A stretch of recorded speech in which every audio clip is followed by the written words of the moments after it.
Let's get right into changing your tax ID in your Stripe dashboard so you can update your business information without losing your payouts or closing your account.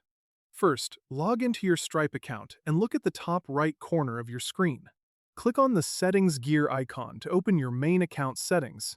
From here, where you go next depends entirely on whether your business is based in the United States or if you are using a non-US tax ID like a VAT number. If you are a US-based business updating an employer identification number or a taxpayer identification number, look under the Business section. You will want to click on Tax Details, though keep in mind that depending on your current dashboard layout, you might need to click Business Details first and then select Tax Details. Once you are in that menu, scroll down until you see the Employer Identification Number or Tax ID field.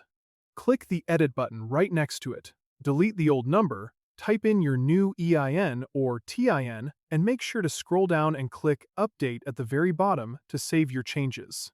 Now, if you are dealing with a VAT number or another non-US tax ID, the important thing is that these settings live in a slightly different place. Instead of Business Details, you will need to go to your Invoicing or Tax settings. From your main dashboard settings menu, click on either Tax or Invoicing, and then select Tax IDs. This section lets you add, edit, or remove account-level tax IDs that show up on your customer invoices and connect with Stripe Tax. Click on Add Tax ID or select the Edit option next to your existing one.